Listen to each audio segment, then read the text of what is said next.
नमस्कार। ये महाभारत कथा पूरी तरह से वेद व्यास महाभारत के ऊपर आधारित है। यदि आप इसका निरंतर श्रवण करते रहना चाहते हैं तो इस चैनल को सब्सक्राइब जरूर कर लें और आगे आने वाली सभी पॉडकास्ट के नोटिफिकेशन के लिए बेल आइकन को भी जरूर से प्रेस कर दें। अब हम सुनेंगे 7वें दिन का युद्ध और धृतराष्ट्र के 8 पुत्रों का वध। संजय ने कहा, रात्रि में सुखपूर्वक विश्राम करके सवेरा होने पर कौरव और पांडव पक्ष के राजा लोग पुनः युद्ध के लिए छावनी से बाहर निकले। जब दोनों सेनाएं युद्ध भूमि की ओर चली, उस समय महासागर की गंभीर गर्जना के समान महान कोलाहल होने लगा। तदंतर दुर्योधन, चित्रसेन, विवंसति, भीष्म और द्रोणाचार्य ने एकत्र होकर बड़े यत्न से कौरव सेना का व्यूह निर्माण किया। वो महाव्यूह सागर के समान था। हाथी, घोड़े आदि वाहन उसकी तरंगमालाएं थे। समस्त सेना के आगे आगे भीष्म जी चले। उनके साथ मालवा, दक्षिण भारत तथा उज्जैन के योद्धा थे। इनके पीछे कुलिंद, पारद, क्षुद्रक तथा मालव देशीय वीरों के साथ आचार्य द्रोण थे। द्रोण के पीछे मगध और कलिंग आदि देशों के योद्धाओं को साथ लेकर राजा भगदत्त चले। उनके बाद राजा बृहद्बल था। उसके साथ मेकल तथा कुरुविंद आदि देशों के योद्धा थे। बृहद्बल के पीछे त्रिगर्तराज चल रहा था। उसके पीछे अश्वत्थामा था और उसके बाद शेष सेनाओं के साथ भाइयों सहित दुर्योधन था और सबसे पीछे कृपाचार्य जी चल रहे थे। महाराज, आपके योद्धाओं का वो महाव्यूह देखकर धृष्टद्युम्न ने श्रृंगाटक नाम के व्यूह की रचना की। वो देखने में अत्यंत भयानक और शत्रु के व्यूह को नष्ट करने वाला था। उसके दोनों श्रृंगों के स्थान पर भीम तथा सात्यकी स्थित हुए। उनके साथ कई हजार रथ, घोड़े और पैदलों की सेना थी। उन दोनों के मध्य में अर्जुन, युधिष्ठिर, नकुल और सहदेव थे। इनके बाद दूसरे दूसरे महान धनुर्धर राजाओं ने अपनी सेनाओं के साथ उस व्यूह को पूर्ण किया। उनके पीछे अभिमन्यु, महारथी विराट, द्रौपदी के पुत्र और घटोत्कच आदि थे। इस प्रकार व्यूह निर्माण कर पांडव भी विजय की अभिलाषा से युद्ध करने के लिए डट गए। रणभेरी बज उठी, शंखनाद होने लगा, ललकारने, ताल ठोंकने और जोर जोर से पुकारने की आवाज आने लगी। इस तुमुलनाद से सारी दिशाएं गूंज उठी। कौरव और पांडव दोनों दलों के योद्धा परस्पर नाना प्रकार के अस्त्र शस्त्रों का प्रहार कर एक दूसरे को यमलोक भेजने लगे। इतने में ही अपने रथ की घरघराहट से दिशाओं को गुंजाते और धनुष की टंकार से लोगों को मूर्छित करते हुए भीष्म जी आ पहुंचे। यह देखकर धृष्टद्युम्न आदि महारथी भी भैरवनाद करते हुए उनका सामना करने को दौड़े। फिर तो दोनों सेनाओं में भयंकर संग्राम छिड़ गया। पैदल से पैदल, घोड़े से घोड़े, रथ से रथ और हाथी से हाथी भिड़ गए।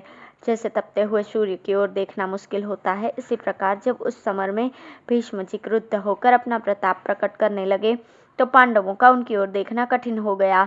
भीष्म जी सोमक, सृंजय और पांचाल राजाओं को बाणों से रणभूमि में गिराने लगे। वे भी मृत्यु का भय छोड़कर भीष्म पर ही टूट पड़े। भीष्म ने बड़ी शीघ्रता से उन महारथी वीरों की भुजाएं काट दी, सर उड़ा दिए और रथियों को रथ से गिरा दिया।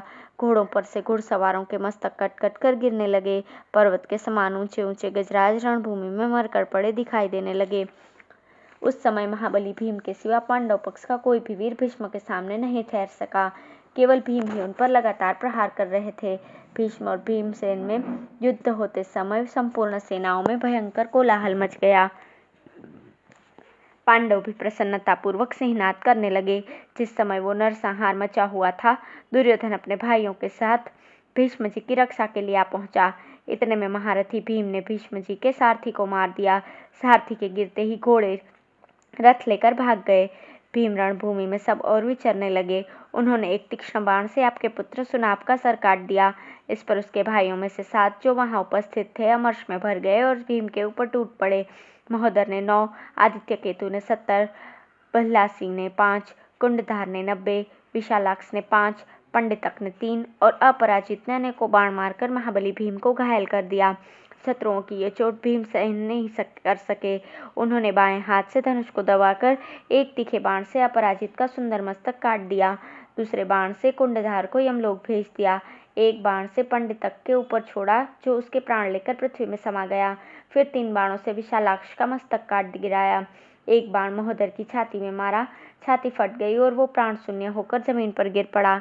इसके बाद एक बाण से आदित्य केतु की ध्वजा काटकर दूसरे से उसका सर भी उड़ा दिया।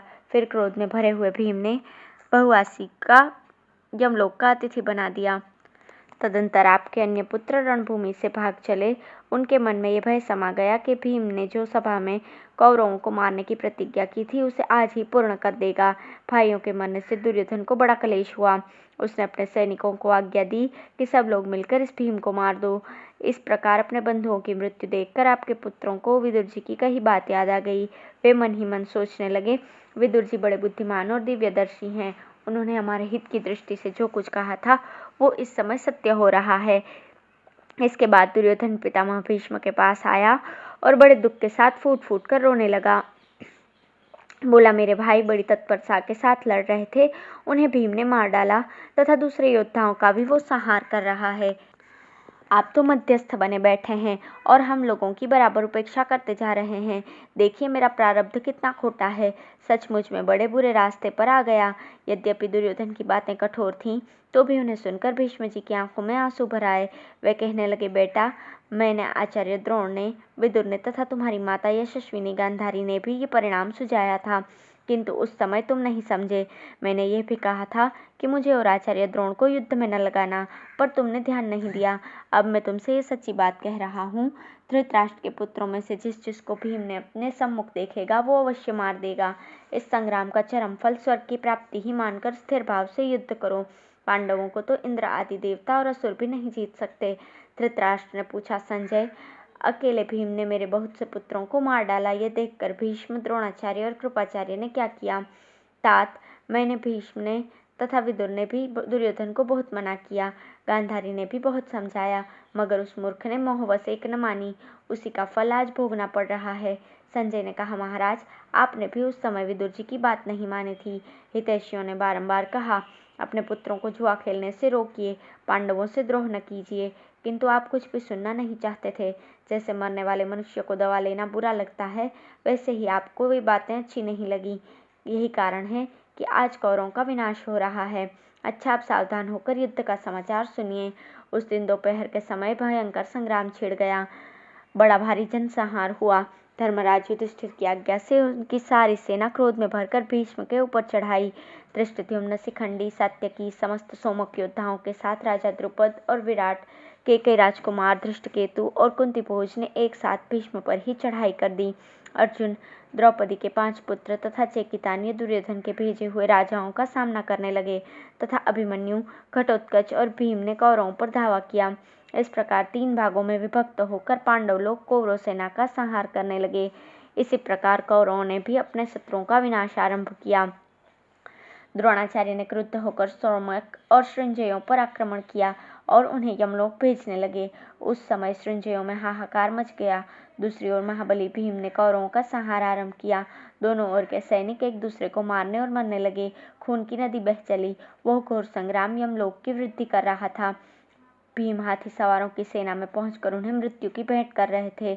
नकुल और सहदेव आपके घुड़सवारों पर टूट पड़े थे। उनके मारे हुए सैकड़ों हजारों घोड़ों की लाशों से रणभूमि पट गई। अर्जुन ने भी बहुत से राजाओं को मार गिराया। उनके कारण वहां की भूमि बड़ी भयंकर दिख पड़ती थी। जिस समय भीष्म, द्रोण, कृप, अश्वत्थामा और कृतवर्मा आदि क्रोध में भरकर युद्ध करने लगते थे, तो पांडवी सेना का संहार होने लगता था और पांडवों के कुपित होने पर आपके पक्ष वाले वीरों का विनाश आरंभ हो जाता था। इस प्रकार दोनों सेनाओं का संहार जारी था। धन्यवाद।